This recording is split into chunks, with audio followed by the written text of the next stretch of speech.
તો કેમ છો મિત્રો, મારા મિની વ્લોગમાં તમારું હાર્દિક સ્વાગત છે। સબસ્ક્રાઇબ કરવાનું બાકી હોય તો કરી નાખજો ને આજ સવારમાં બનાવ્યો તો ચેવડો। ત્યાર પછી મિત્રો 10 વાગ્યા કોર આપણે આવ્યો તો ભાણભાઈ અને જેનીભાઈ હારે જ હતા, એટલે આપણે કર્યો જોરદાર નાસ્તો। हाँ ये कर लो पहले। અને મિત્રો આજ તો કી બાજુ દી ગયો જો તો ખરા કોણ મળવા એવું અમને હારવાર 39 ગ્રુપ હારે હો ભાઈ।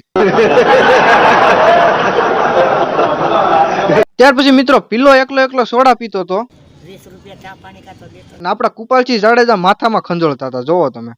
अरे तुम्हारी खोपड़ी में भेजा है कि भजिया है? અને ફાઇનલી મિત્રો હવે ખીહેરના દિવસો નજીક આવે છે, એટલે તમારા ભાઈ લોખંડની 1 નંબર ચકાચક ફિરકી ગોતી રાખી છે, દોરો પાવા જવાની જ વાર છે ખાલી। ओके। પણ આપણો પીલો અને કુપલો પ્લાન કરતા હતા કે ચાઇના દોરી વાપરવી છે। મેં શાંતિથી જવાબ આપ્યો કે ભાઈ ચાઇના દોરી ન વાપરતા, કેમ કે લોકો માટે, પક્ષીઓ માટે, બધા માટે ગેરકાયદેસર છે અને નુકસાન થાય ને એવી વસ્તુ છે, એટલે ચાઇના દોરીનો ઉપયોગ તમે પણ ન કરતા મિત્રો। અને ત્યાર પછી વ્લોગનો એન્ડ કરી નાખ્યો।